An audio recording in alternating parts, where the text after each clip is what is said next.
Sama seperti sepotong kain yang menyapu langit, semua kehidupan tersapu kemanapun berlalu. Ada lebih dari 500 tuan jiwa yang setidaknya sage jiwa di sana. Mereka telah melepaskan jiwa bela diri mereka, dan banyak dari mereka bahkan bersiap untuk melepaskan keterampilan jiwa yang kuat. Namun, lebih dari 200 dari mereka terbunuh saat sinar cahaya putih ini menyapu.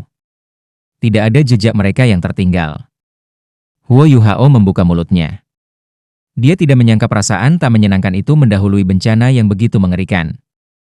Apa sinar cahaya putih yang menyala sebelum menghilang? Itu sangat menakutkan. Itu sangat menakutkan sehingga dia tidak dapat bereaksi pada waktunya, bahkan dengan kekuatan-kekuatan rohaninya. He akan berakhir dalam kondisi yang sama dengan orang bijak jiwa itu jika sinar cahaya putih itu menyapu ke arahnya. Dia tidak akan bisa bereaksi pada waktunya, dan akan dilenyapkan, begitu saja. Bukan hanya ini, tetapi sinar jiwa dan peluru meriam jiwa yang telah redup sebelumnya sekarang dilepaskan dengan daya tembak yang lebih besar dari sebelumnya. Mereka dengan ganas menyerang para master jiwa tingkat tinggi dari Kekaisaran Luostar, yang semuanya tertegun saat ini. Seketika, legiun jiwa berjiwa 500 orang runtuh, dan mereka semua melarikan diri dengan panik. Langit segera dibersihkan. Huo Yuhao tidak mengharapkan ini. Dia hanya mengamati situasi di pegunungan Mingdou. Adapun Star Luo Empire, mereka kemungkinan berada dalam situasi yang lebih buruk. Kekaisaran Luostar telah ditipu sekali lagi. Kerang meriam jiwa dan sinar jiwa telah melemah 2 kali sebelumnya, tapi itu semua adalah bagian dari taktik untuk mengelabui Kekaisaran Bintang Luo. Star Luo Empire tidak memiliki pengalaman melawan insinyur jiwa. Mereka tidak memiliki kesempatan atau pengalaman dalam melawan front pertahanan yang sepenuhnya dibentuk menggunakan alat jiwa. Setelah ditarik, lebih dari 2/5 dari pasukan penguasa jiwa terkuat Star Luo Empire dihancurkan oleh serangan dari alat jiwa transenden lawan mereka. Ini adalah pukulan besar bagi Star Luo Empire. Seberapa sulitkah untuk memelihara sage jiwa? Hanya dalam sekejap, lebih dari 200 sage jiwa telah terbunuh. Mereka bahkan tidak berhasil melukai musuh mereka sama sekali. Ini tidak terlalu sulit untuk dipahami, tetapi sangat sulit untuk diterima. Huo Yuhao membuka mulutnya lebar-lebar, tetapi tidak bisa mengatakan apa-apa. Ketakutan yang tak terlukiskan muncul di hatinya. Ini bukan pertama kalinya dia merasa hampir mati, tetapi beberapa pengalaman sebelumnya selalu disertai dengan proses. Namun, dia tidak merasa bahwa ada proses ketika sinar cahaya putih menyapu sebelumnya. Untungnya sinar cahaya putih itu tidak menyapu ke arahnya. Kalau tidak, dia akan terbunuh sebelum dia bisa memikirkan apapun. Setelah linglung sesaat, dia mulai terengah-engah. Dia mendapatkan kembali kemampuan berpikirnya, dan rasa takut di matanya perlahan berubah menjadi takjub. Mungkin para prajurit Star Luo Empire tidak bisa menebak apa sinar cahaya putih itu, tapi dia bisa. Ini karena dia memiliki seorang guru bernama Xuan Ziwen, yang pernah menjadi peneliti utama Hall Kebajikan termasyhur Kekaisaran Sanmun. Xuan Ziwen pernah memberitahu Huo Yuhao tentang insinyur jiwa terkuat di Kekaisaran Sanmun. Di antara mereka, Huo Yuhao pernah menghadapi Starsky Do Luo Ye Yulin sebelumnya. Dalam hal kemampuan keseluruhan, ia menduduki peringkat ketiga di Kekaisaran Sanmun. Dia adalah eksistensi yang kuat yang bahkan Do Luo Transenden bahkan mungkin tidak dapat mengalahkan. Namun, masih ada beberapa insinyur jiwa di Kekaisaran Sanmun yang dekat dengan Ye Yulin. Mereka termasuk Hallmaster dari Hall Virtueus Virtue, Jing Hongchen. Ada 2 insinyur jiwa lainnya yang berperingkat lebih tinggi dari Ye Yulin. Kemampuan mereka tidak tertandingi oleh insinyur jiwa kelas 9 lainnya.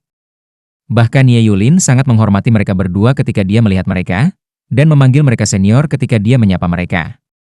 Mengapa Kekaisaran Sanmun cukup berani untuk mengasosiasikan diri dengan Gereja Roh Kudus? Xuan Ziwen pernah muncul dengan teori, itu karena Kekaisaran Sanmun sangat percaya diri dengan kemampuan mereka. Atau lebih tepatnya, itu karena Kekaisaran Sanmun sangat percaya diri dengan insinyur jiwa mereka. 2 insinyur jiwa itu adalah kekuatan penstabil sejati semua insinyur jiwa di Kekaisaran Sanmun. Insinyur jiwa nomor 1 sudah berusia lebih dari 180 tahun.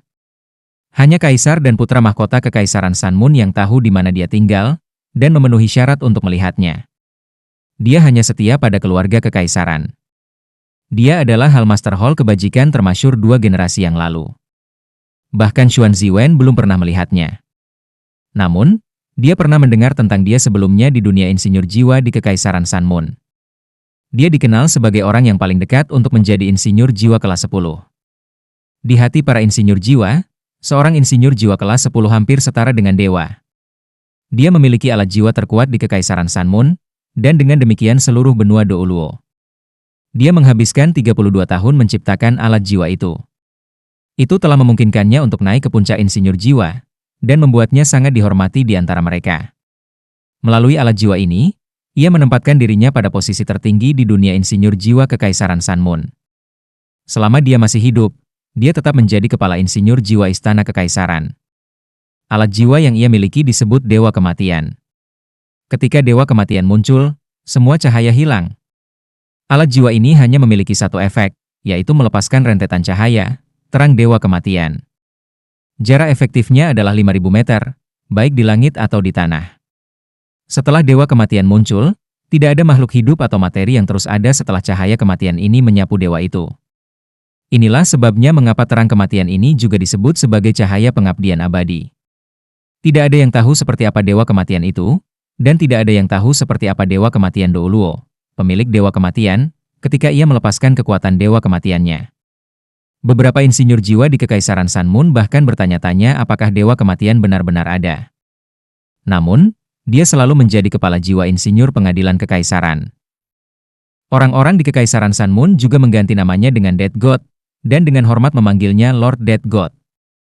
Terang kematian, dewa datang dalam bentuk cahaya putih pucat. Selain dari cahaya Dewa Kematian, Huo Yuhao tidak bisa memikirkan alat jiwa lain yang bisa menghasilkan kekuatan sebesar itu.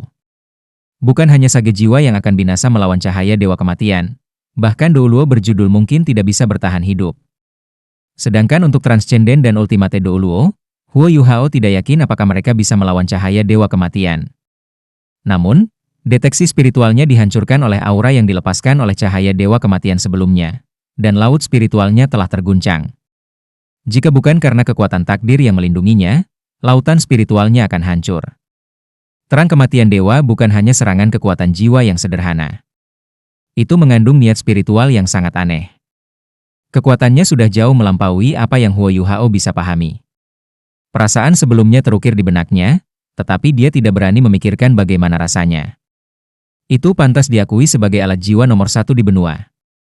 Huo Yuhao tidak mengharapkan Kekaisaran Bulan Matahari untuk mengundang Dewa Kematian Douluo keluar untuk menahan benteng di pegunungan Mingdou. Xuan Ziwen hanya tahu sedikit tentang Dewa Kematian, dan tidak ada yang tahu lebih banyak darinya. Tidak ada yang tahu berapa harga yang harus dibayar seseorang di hadapan Dewa Kematian, dan tidak ada yang tahu berapa kali itu bisa dilepaskan. Bahkan seperti apa itu adalah sebuah misteri. Namun, Huo Yuhao sekarang secara pribadi menyaksikan betapa merusaknya itu. Itu terlalu menakutkan, itu hanya di luar kepercayaan. Huo Yuhao masih sedikit gemetar bahkan sekarang. Serangan Star Luo Empire telah berhenti sekarang. Militer Star Luo Empire sudah berada di posisi di bawah, tetapi mereka tidak bergerak. Mereka tidak punya niat untuk maju lebih jauh. Tanpa bertanya, Huo Yuhao bisa menebak bahwa Kekaisaran Bintang Luo pasti dalam keadaan kacau sekarang. Lebih dari 200 sage jiwa atau penguasa jiwa yang lebih kuat telah meninggal. Ini terlalu besar bagi mereka. Lebih penting lagi, momentum serangan Kekaisaran Bintang Luo telah dihentikan oleh cahaya Dewa Kematian. Tidak peduli seberapa kuat kepercayaan mereka, mereka tidak mungkin bisa menolak cahaya Dewa Kematian. Huo Yuhao tidak memiliki kepercayaan diri untuk melakukan itu, dan dia juga tidak berpikir Titlet Douluo dari Star Luo Empire juga memiliki kepercayaan diri. Kekaisaran Sanmun memang licik dan lihai. Mengingat strategi ini, mereka pasti telah memikirkan segalanya, sampai ke detail terkecil. Mereka tidak takut Kekaisaran Luo Star melihat melalui skema mereka. Skema mereka sudah selesai ketika Star Luo Empire mengirim bala bantuan. Setelah itu hanya tergantung pada berapa lama Kekaisaran Bintang Luo akan tetap tertipu.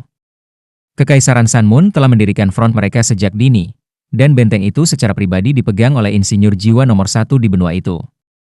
Jika Star Luo Empire memiliki Ultimate Douluo, mereka mungkin cukup berani untuk terus mencoba. Namun, apakah mereka memilikinya?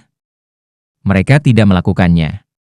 Jumlah Ultimate Douluo di benua itu bisa dihitung dengan satu tangan. Di antara mereka, hanya Kaisar Naga Douluo yang merupakan Ultimate Douluo sejati. Dubushi dan Tetua Xuan hampir menjadi Ultimate Douluo. Setelah Kekaisaran Luo Star diberikan pukulan besar, pegunungan Mingdou menjadi wilayah yang tidak bisa mereka lintasi lagi. Mereka tidak bisa maju lebih jauh. Bagaimana dengan pihak lain? Bagaimana dengan kekaisaran jiwa surgawi? Huo Yuhao perlahan menutup matanya. Dia sepertinya melihat kekaisaran jiwa surgawi dikuasai oleh kekaisaran bulan matahari. Setelah kekaisaran jiwa surgawi dihancurkan, kekaisaran matahari bulan akan menyerang kekaisaran bintang Luo dari dua front, dan selanjutnya memenuhi tujuan mereka untuk memerintah seluruh benua. Perencanaan kekaisaran Sun Moon memang cerdik. Mereka telah sepenuhnya memanfaatkan kelebihan dari alat jiwa. Setelah melihat cahaya Dewa Kematian, Huo Yuhao menyadari bahwa dia tidak bisa melakukan apa-apa. Dia hanya bisa berdoa di dalam hatinya, dan berharap bahwa Dewa Kematian Douluo bukan insinyur jiwa kelas 10. Kekaisaran Sun Moon sudah didukung oleh Gereja Roh Kudus. Jika Kaisar Naga Douluo Long Xiayao bekerja sama dengan seorang insinyur jiwa kelas 10, akankah ketiga kerajaan di benua Douluo masih memiliki masa depan? Huo Yuhao tahu bahwa dia tidak bisa terus menjadi polisi. Tidak peduli betapa dia suka berada di kamp militer dan membimbing adik laki-lakinya sendiri, keselamatan benua itu lebih penting daripada keinginannya sendiri. Dia harus kembali dan memberitahu akademi tentang situasi di sini segera, sehingga Paviliun Dewa Laut dapat membuat keputusan. Ini menyangkut masa depan benua Douluo. Shrek Akademi jelas tidak bisa duduk dan menyaksikan semuanya terbuka. Hanya saja dia tidak tahu apakah spirit pagoda telah sepenuhnya dibangun. Untungnya, sepertinya tidak akan ada tindakan yang diambil oleh Great Stardew Forest untuk saat ini. Setelah melihat sekali lagi ke arah pegunungan Mingdou di mana cahaya Dewa Kematian dilepaskan, Huo Yuhao menggigit bibirnya dengan paksa sebelum berbalik dan dengan cepat terbang ke timur. Tidak perlu menonton pertempuran di sini. Kekaisaran Sun Moon tidak perlu menyerang. Mereka hanya perlu menjaga pegunungan Mingdou, dan mereka akan meraih kemenangan. Adapun kekaisaran jiwa surgawi, mungkin sudah terlambat untuk berita yang dikirim kepada mereka. Serangan kekaisaran Sun Moon seharusnya sudah dimulai. Apa yang Huo Yuhao bisa lakukan sekarang adalah segera kembali ke akademi dan menceritakan semua yang telah dia saksikan sehingga akademi akan tahu bagaimana mempersiapkan. Pada saat yang sama, mereka bisa membuat keputusan. Dia tidak bisa repot-repot memberitahu Suyun saat dia bergegas kembali. Baginya, setiap detik dan menit sekarang sangat penting. Setelah melintasi kamp militer Star Luo Empire, ia dengan cepat terbang melintasi Imperial Radiant City. Setelah dia melewati seluruh wilayah yang dicakup oleh militer, dia mengaktifkan alat jiwa tipe terbangnya dan meningkatkan kecepatannya secara maksimal. Pemandangan di bawahnya berubah terus-menerus, dan udara malam sangat jernih. Itu juga sedikit lembab. Seseorang biasanya akan merasa segar setelah menarik napas panjang. Namun, Huo Yuhao hanya merasa sangat dingin dan cemas di dalam.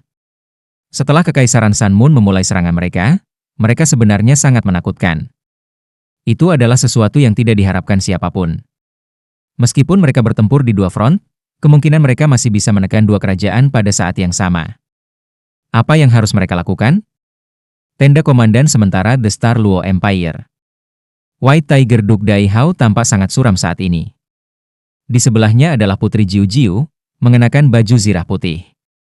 Su Jiu Jiu terlihat sama muram, dan ekspresinya juga sedikit pucat. Pertempuran sudah berhenti, tetapi pegunungan Mingdou yang kabur tampaknya melambangkan kegelapan yang menggantung di atas kekaisaran bintang Luo sekarang. Ketika cahaya kematian dewa menyapu sebelumnya, dia merasa seolah-olah hatinya telah terkoyak. 200 tuan jiwa yang setidaknya jiwa sage telah terbunuh. Jumlahnya termasuk lebih dari 10 Soul Douluo. Ini merupakan pukulan besar bagi kekaisaran Luo Star. Lebih penting lagi, mereka sama sekali tidak bisa melukai musuh mereka, bahkan setelah mereka menderita banyak korban. Ini benar-benar tidak dapat diterima. Dialah yang merancang strategi mereka. Setelah semua legiun penguasa jiwa berada di bawah kendalinya. Rencana asli Duke Harimau Putih adalah mengirim beberapa individu yang kuat untuk menghancurkan blokade kekaisaran Sun Moon di udara sebelum memikirkan cara untuk membuat terobosan. Namun, Su Jiu Jiu agak bingung ketika dia mendengar bahwa kekaisaran Sun Moon tidak membuat siapapun di perbatasan. Dia sepenuhnya menyadari bahwa kekaisaran Luo Star akan berada dalam krisis jika kekaisaran jiwa surgawi jatuh. Itu sebabnya dia bersikeras mengirim penguasa jiwa yang setidaknya jiwa sage untuk menyelidiki dan menguras pertahanan kekaisaran bulan matahari. Setelah itu, mereka bisa menjatuhkan mereka dalam satu gerakan. Namun, hasil akhir tanpa ampun membuktikan bahwa strateginya adalah kesalahan. Memimpin legiun penguasa jiwa sebagai putri Star Luo Empire, dia hanya membawa kerugian besar dan korban jiwa bagi mereka. Saat ini, semua komandan legiun penguasa jiwa hadir. Mereka semua tampak sangat suram, dan cara mereka memandang Putri Jiu-Jiu sangat berbeda dari sebelumnya. Setelah menarik napas panjang, Su Jiu-Jiu berdiri dan membungkuk. Dia bukan orang yang mengabaikan tanggung jawabnya. Kekalahan hari ini ada pada aku. Aku adalah orang yang membuat keputusan, dan strategi aku yang salah membawa kerugian besar bagi kami. Marshall, aku akan bertanggung jawab kepada Yang Mulia sendiri. Pada saat yang sama, aku akan sepenuhnya berkoordinasi dengan kamu semua mulai sekarang, dan mendengarkan semua pengaturan kamu. Su Jiu-Jiu adalah anggota penting dari keluarga kekaisaran. Dia sepenuhnya menyadari bahwa hal yang paling penting bagi Kekaisaran Luostar saat ini adalah melawan Kekaisaran Matahari Bulan. Dia meletakkan wajahnya sebagai seorang putri dan mengakui kesalahannya kepada White Tiger Duke. Dai Hao berdiri dan berjalan ke sisi Su Jiu-Jiu. Dia membuat gerakan mengangkat, dan mengangkatnya dengan kekuatan jiwanya. Yang Mulia, kamu tidak harus bertingkah seperti ini. Kegagalan kami saat ini tidak dapat dikaitkan dengan kamu saja. Sebagai Marshal, aku juga tidak bersalah. Lebih jauh lagi, hal-hal terjadi di luar harapan kita. Kekaisaran Bulan Matahari melepaskan sinar cahaya putih dari pegunungan Mingdou. Kami bahkan tidak tahu apa itu. Namun, aku dapat dengan jelas merasakan bahwa bahkan seorang Douluo berjudul pun tidak akan bisa menolaknya. Prioritas kami sekarang adalah untuk mencari tahu apa kekuatan sinar cahaya putih itu, serta berapa harga yang harus dibayar Kekaisaran Sun Moon untuk melepaskannya. Kami sudah memberitahu Kekaisaran Jiwa Surgawi.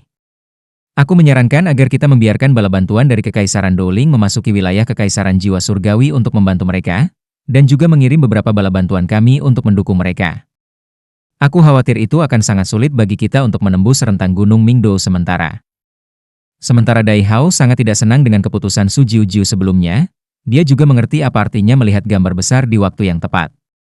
Prioritas mereka sekarang bukan menyalahkan siapapun, tetapi bagaimana mereka bisa membalikan keadaan di medan perang. Mereka sudah berada dalam situasi yang sangat tidak menguntungkan. Kekaisaran Sun Moon telah menunjukkan alat jiwa tepi yang dimiliki dalam pertempuran ini. Dengan sinar putih menakutkan yang mengancam mereka, bagaimana mungkin mudah untuk menembus pertahanan Kekaisaran Sun Moon? Itu adalah serangan yang benar-benar tak tertahankan. Selain itu, bukan sinar cahaya putih yang paling mengurangi peluang mereka. Itu adalah kurangnya pengawasan. Menurut rencana asli White Tiger Duke, dia ingin menyerang sebelum Kekaisaran Sun Moon menemukan mereka, dan mengundang semua Douluo berjudul untuk bergerak pada saat yang sama untuk menghancurkan alat-alat jiwa pengintai Kekaisaran Sun Moon. Ini akan memungkinkan mereka untuk mengambil kendali atas udara, serta mengurangi pengawasan Kekaisaran Matahari Bulan pada mereka. Namun, ketidaksabaran Su Jiu-Jiu telah kehilangan kesempatan ini bagi mereka. Alat jiwa pengawasan Sun Moon Empire telah ditarik kembali dalam batas pertahanan mereka. Akan jauh lebih sulit untuk menghancurkan mereka sekarang. Dengan hadirnya sinar cahaya putih yang bahkan bisa mengancam kehidupan Titlet Douluo, yang mana Titlet Douluo mau mengambil tindakan sekarang? Itu setara dengan mencari mati. Dalam keadaan seperti itu, mereka sama sekali tidak menyadari penyebaran pasukan Sun Moon Empire di Mingdou Mountain Range. Selain itu, mereka benar-benar di bawah pengawasan di sini. Bagaimana mereka akan bertarung? Mereka tidak memiliki kesempatan untuk menembus pertahanan Sun Moon Empire. Mereka hanya bisa puas dengan pilihan alternatif sekarang, dan menggunakan metode paling bodoh untuk membantu Kekaisaran Jiwa Surgawi. Efeknya tidak akan terlalu bagus. Pada saat yang sama, garis pertahanan utara Kekaisaran Bintang Luo harus diperkuat. Su Jiu-Jiu tidak melanjutkan. Setelah dia menyatakan dukungan penuhnya untuk Duke Harimau Putih, dia dengan cepat kembali ke posisinya dan duduk. Dia mendapat pukulan terberat kali ini setelah kekalahan mereka. Dia awalnya masih sedikit tidak yakin oleh Duke Harimau Putih. Namun, dia sekarang menyadari bahwa dia tersesat dalam menghadapi krisis ini, sementara Duke Harimau Putih masih dapat mencari peluang di tengah-tengahnya. Dia dengan rapi menyebar pesanan ke bawahannya. Baru pada subuh hari berikutnya Macan Putih membubarkan konferensi militer. Semua komandan pergi, sementara Putri Jiu-Jiu tetap di tempatnya tanpa bergerak sama sekali. Yang Mulia, kamu juga bekerja keras sepanjang malam. Kembali dan istirahat, kata Dai Hao kepada Su Jiu-Jiu. Tubuh Su Jiu-Jiu tersentak sedikit, dan dia sedikit tersesat saat melihat kembali ke Dai Hao. Dia berdiri dan berjalan di depannya. Tiba-tiba, lututnya jatuh ke tanah dengan bunyi gedebuk, dan dia berlutut di depan Dai Hao. Duke, aku salah. Aku adalah orang yang menyebabkan Kekaisaran menderita kerugian besar. Aku? Dai Hao buru-buru mengangkatnya dan mengerutkan alisnya saat dia berkata, Yang Mulia, mengapa kamu harus melakukan ini? Aku menyebutkan bahwa kamu tidak dapat disalahkan semata-mata atas kegagalan kami. Tidak ada yang berharap kekaisaran matahari bulan memiliki alat jiwa yang mengerikan. Su Jiujiu menggelengkan kepalanya dengan sedih dan berkata, Tidak, aku tahu itu salahku. Jika aku telah mengikuti rencana awal kamu dan menghancurkan alat jiwa pengawasan musuh terlebih dahulu, kami tidak akan begitu pasif sekarang. Tidak peduli seberapa kuat sinar cahaya putih itu, ia hanya bisa menutupi wilayah tertentu. Jika bukan karena ketidaksabaran dan konsentrasi aku dari semua guru jiwa, kita tidak akan menderita kerugian sebesar itu. Duk, selamatkan kekaisaran. Dai Hao menghela nafas dan berkata, Yang Mulia, kekaisaran juga adalah rumah aku. Selama aku masih hidup, aku tidak akan membiarkan penyerbu menghancurkan rumahku. Jangan khawatir, aku akan melakukan yang terbaik. Namun, tolong bantu aku memberitahu Yang Mulia bahwa garis pertahanan utara kita perlu diperkuat. Selain itu, kita tidak bisa berhenti menahan serangan kekaisaran Sun Moon di sini. Kita harus menekan mereka. Ini adalah bantuan terbesar yang bisa kita berikan pada kekaisaran jiwa surgawi. Pada saat yang sama, aku perlu kamu memikirkan cara untuk mengirim sekelompok master jiwa yang luar biasa untuk mencoba menyelinap ke kekaisaran Sun Moon. Tanpa pengawasan dan intelijen, kita tidak bisa memenangkan perang ini. Baiklah, aku akan melakukan yang terbaik untuk berkoordinasi denganmu. Su Jiujiu pergi dengan tergesa-gesa. Dia tidak mungkin beristirahat. Setelah menyaksikan Su Jiujiu pergi, Dai Hao berkata, seseorang memanggil Luoli untukku. Iya. Tidak lama kemudian Dai Luoli dibawa ke tenda oleh pengawal macan putih. Setelah tiba di garis depan, Duk Harimau Putih telah mengatur agar Dai Yueheng untuk sementara menjaga Dai Luoli dan menghentikannya agar tidak berlari. Ketika Dai Hao melihat Dai Luoli tadi malam, dia juga terpana. Pertahanan di sekitar kota tempat dia berada sangat ketat. Dia tidak tahu bagaimana Dai Luoli masuk tanpa terlihat. Setelah itu, Dai Luoli menyetrumnya dengan menceritakan semua yang dia tahu. Dia tidak punya waktu untuk menyelidiki lebih jauh saat itu, dan segera meminta konferensi sebelum militer berangkat. Semuanya akhirnya beres, dan dia punya waktu untuk memanggil Dai Luoli. Dai Yueheng datang bersama Dai Luoli. Dia tidak mengucilkan adik laki-lakinya, tetapi juga tidak dekat dengannya. Lagi pula, mereka memiliki ayah yang sama, tetapi ibu yang berbeda. Dai Yueheng bahkan memperlakukan Dai Huabin, yang berbagi orang tua yang sama dengannya, sebagai pesaingnya. Sedangkan untuk Dai Luoli, dia sama sekali tidak merasakan hubungan kekerabatan dengannya. Menyusun. Dai Luoli memanggil Dai Hao sebagai marshal, bukan ayah. Pada saat yang sama, ia melakukan penghormatan militer. Dai Hao mengerutkan alisnya saat dia melihat Dai Luoli berpakaian seperti pemimpin tim kecil. Bagaimana kamu memasuki kota? Apakah kamu bergabung dengan militer? Dai Luoli mengangguk. Aku pemimpin tim kecil dari sekelompok rekrut dari Legion Cadangan ke-6. Aku kelas privat. Namun, tidak ada yang tahu bahwa aku adalah seorang guru jiwa. Ketika aku melakukan pelatihan rekrutmen aku dipromosikan menjadi pengawal komandan batalion. Mengenai bagaimana aku memasuki kota, aku khawatir aku tidak bisa memberitahumu sekarang. Wajah Dai Hao berubah suram. Katakan padaku. Jika tidak, kamu akan dihukum sebagai mata-mata. Dai Yueheng buru-buru berkata, Ayah, informasi yang Luoli tawarkan sangat penting. Tidakkah kamu berpikir? Dai Hao memelototinya dan berkata, tidak ada keluarga di ketentaraan. Hanya ada atasan dan bawahan. Kamu panggil aku apa? Ya, Marshal. Dai Yueheng dengan cepat mengubah cara dia menyapa Dai Hao. Dai Hao sangat keras terhadap semua putranya. Dai Hao mengembalikan perhatiannya kepada Dai Luoli, yang tampak sangat gigih. Dia berkata, Luoli, informasi yang kamu bawa kepada kami saat ini memang sangat penting. Namun, sumber informasi kamu juga sangat penting. Jika kamu digunakan oleh musuh, seluruh tentara lapangan Northwestern akan terbunuh bersama kamu. Inilah sebabnya mengapa kamu harus melaporkan sumber informasi kamu dan bagaimana kamu berhasil memasuki kota. Aku hanya bisa menilai secara akurat jika kamu memberitahu aku ini. Setelah mendengarkan kata-kata ayahnya, Dai Luoli tampak goyah sedikit. Namun, dia masih menolak, Marshal, aku yakin orang yang memberitahu aku semua informasi ini bukan musuh. Informasinya pasti akurat. Dai Hao sudah lelah setelah menghabiskan semalaman dalam konferensi militer. Dia sedang tidak dalam mood yang baik sekarang, dan karenanya berteriak, "Siapa dia?" Dai Luoli berkata, dia tuanku." "Menguasai?" Dai Hao tertegun. "Sejak kapan kamu punya master?" Dia bertanya dengan ragu. Dai Luoli sudah memperkirakan ayahnya akan menginterogasinya. Dia juga berjanji kepada Huo Yuhao bahwa dia tidak akan mengungkapkan identitasnya. Inilah sebabnya dia memikirkan cara untuk berbicara keluar dari interogasi ini. Hal yang cerdas tentang dia adalah bahwa dia tidak mengatakan segalanya saat dia muncul di depan Dai Hao. Sebagai gantinya, dia mengungkapkan segalanya dengan lambat. Ini memungkinkannya untuk mendapatkan kepercayaan ayahnya dengan lebih mudah. Dia baru saja menjadi tuanku beberapa waktu yang lalu. Dia juga orang yang mengizinkan aku untuk bergabung dengan militer, karena dia berpikir bahwa militer adalah cara yang baik untuk melatih diri. Dia biasanya absen, dan hanya akan muncul ketika dia mengajari aku. Dia berhasil mengetahui bahwa tidak ada tentara dari Kekaisaran Sanmun di pegunungan Mingdou sebelum dia melanjutkan untuk memberitahu aku. Dia tahu hubungan aku dengan kamu, dan dengan demikian ia meminta aku untuk melakukan perjalanan sepanjang malam untuk menyampaikan informasi ini kepada kamu. Adapun bagaimana aku memasuki kota, tuanku memiliki kemampuan khusus yang memungkinkan dia untuk menyembunyikan dirinya. Dia membawa aku ke kota dengan menyembunyikan kami berdua. Setelah mendengar kata, "sembunyikan," Dai Hao berkedut terlihat. Dia buru-buru bertanya, "Apakah jiwa bela diri tuanmu adalah tipe spiritual?" "Bagaimana kamu tahu itu?" Dai Luoli yang terkejut sekarang. Hanya karena dia memiliki kemampuan untuk menyembunyikan dirinya tidak berarti bahwa jiwa bela dirinya adalah tipe spiritual. Beberapa jiwa bela diri khusus memiliki kemampuan seperti itu, juga.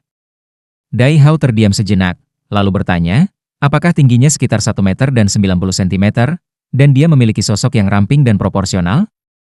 Apa? Dai Luoli menjadi semakin terkejut. Dai Hao sedang menggambarkan Huo Yuhao. Dari raut wajah Dai Luoli, Dai Hao menebak jawabannya. Dia juga terlihat jauh lebih ramah sekarang. Aku mungkin tahu siapa dia. Jika dia orangnya, informasinya akan baik-baik saja. Bagaimana dia menganggapmu sebagai murid? Apa yang dia ajarkan padamu? Dai Luoli menjawab, aku bertemu dengannya ketika aku berkultivasi di luar istana Duk untuk pertama kalinya. Dia sendirian saat itu, dan dia memakai topeng. Aku tidak bisa melihatnya dengan jelas. Dia tidak mengatakan ingin mengajar aku pada awalnya, tetapi tiba-tiba menyerang aku. Aku membalas ketika aku diserang, tetapi dia berhasil menjatuhkanku tanpa menggunakan jiwa bela dirinya. Setelah itu, dia terus memprovokasi aku dan membuat aku marah sehingga membuat aku terus melawannya. Hanya ketika aku tidak bisa bangun lagi dia pergi. Sejak itu, dia terus muncul. Setiap kali dia muncul, dia memukuli aku dengan sangat buruk. Saat dia berbicara sampai titik ini, emosi sejati Dai Luoli mulai mengalir. Selama hari-hari itu, setiap hari terasa sangat panjang. Dai Yueheng ragu ketika dia bertanya, dia selalu mengalahkanmu? Kenapa dia menjadi tuanmu? Dari sorot matanya, dia mengisyaratkan bahwa Dai Luoli pantas dipukuli dengan menerima orang yang telah memukulnya sebagai tuannya. Dai Luoli tidak terlalu dekat dengan saudaranya, dan mendengus, ya, dia memukuli aku. Namun, dia telah membantu meningkatkan kemampuan aku. Ayah, aku sudah di peringkat 40. Aku akan menjadi leluhur jiwa begitu aku mendapatkan cincin jiwaku. Saat dia berbicara tentang masalah menggembirakan ini, dia tidak bisa diganggu untuk memanggil Dai Hao sebagai Marshal lagi. Oh, mata Dai Hao cerah. Dia tidak punya banyak harapan untuk Dai Luoli. Bagaimanapun, dia telah meningkat jauh lebih lambat daripada Dai Yueheng dan Dai Huabin meskipun dia berkultivasi tanpa lelah karena mutasi jiwa bela dirinya. Dia bahkan tidak memenuhi syarat untuk masuk Akademi Shrek. Dia hanya di peringkat 30 belum lama ini. Hanya dalam beberapa bulan, dia sekarang berada di peringkat 40. Tingkat kenaikan ini tidak dapat dicapai oleh sembarang guru jiwa biasa. Orang misterius yang dipikirkan Dai Hao adalah pria bertopeng yang menyelamatkannya 2 kali dan memberinya jarum ilahi Sun Moon. Dia memang sangat berterima kasih kepada pria itu. Bukan hanya orang itu menyelamatkannya 2 kali, tetapi dia bahkan menyelamatkan pengawalnya. Jika orang itu adalah guru Dai Luoli, semuanya akan masuk akal. Bagaimana kultivasi kamu meningkat begitu cepat? Apakah kamu menguasai hal itu terjadi untuk kamu? Dai Hao bertanya. Dai Luoli tertawa getir. Bisa dibilang begitu. Tuan aku mengatakan bahwa sementara jiwa bela diri aku bermutasi, itu bukan mutasi yang buruk. Itu karena mutasi itu tidak lengkap, dan kekuatan jiwaku tidak terstimulasi. Dia memukuli aku untuk mengintensifkan mutasi jiwa bela diri aku di bawah kondisi emosional yang ekstrim sehingga kekuatan jiwa bela diri aku akan sepenuhnya dilepaskan. Aku sendiri tidak mengerti apa yang terjadi. Namun, kekuatan jiwaku telah meningkat dengan sangat cepat, dan jiwaku sepertinya juga telah berubah. Setelah mendengar kata-katanya, baik Dai Hao dan Dai Yueheng tidak bisa membantu tetapi terkejut. Mutasi jiwa bela diri bukanlah hal yang biasa di benua ini. Namun, sebagian besar mutasi jiwa bela diri adalah untuk yang lebih buruk. Setelah mutasi ini, garis keturunan murni asli menjadi jauh lebih lemah. Hanya beberapa jiwa bela diri yang menjadi lebih kuat setelah bermutasi. Dai Yueheng juga berasal dari Akademi Shrek. Namun, dia dapat mengingat bahwa Akademi telah menghabiskan banyak upaya untuk meneliti jiwa-jiwa bela diri yang bermutasi. Meski begitu, hasil yang mereka capai tidak ideal. Jika mungkin untuk mengubah tingkat mutasi jiwa bela diri Tuan Jiwa, maka pria misterius ini dapat dianggap yang terbaik dalam penelitiannya tentang jiwa bela diri yang dimutasi. Dai Hao berkata, "Baiklah. Lepaskan jiwa bela diri kamu untuk aku lihat." Baik. Dai Luoli mengakui, dan juga menghela nafas lega. Dari kelihatannya, dia berhasil menipu jalannya. Lampu bersinar, dan 3 cincin jiwa perlahan bangkit dari bawah kakinya. Pada saat yang sama, ia menjadi lebih tinggi, dan bulu putih mulai tumbuh dari tubuhnya. Sama seperti sebelumnya, tidak ada garis hitam yang khusus untuk macan putih. Sebaliknya, tubuhnya benar-benar putih. Namun, Dai Hao dan Dai Yueheng keduanya tercengang. Setelah jiwa bela diri Dai Luoli telah sepenuhnya dilepaskan, kekuatan jiwanya mulai berubah. Dai Luoli tampaknya menjadi ilusi di mata mereka. Setelah ini, bulu di tubuhnya juga memancarkan cahaya berwarna darah redup. Cahaya berwarna darah ini tidak memiliki aura najis, tetapi diisi dengan keanggunan. Itu bahkan membawa gelombang spiritual yang kuat di dalamnya. Dai Hao tiba-tiba mengangkat tangannya dan meraih ke arah dada Dai Luoli. Tubuh Dai Luoli secara tidak sadar melintas, dan dia berjongkok ke samping. Pada saat yang sama, dia menjangkau telapak tangan ayahnya dengan cakar harimau. Dia sangat cepat. Dai Hao menarik tangannya dan terkesan saat berkata, "Ini memang berbeda. Kecepatan reaksi kamu jauh melampaui kultivasi kamu. Bagaimana perasaan kamu setelah jiwa bela diri kamu bermutasi?"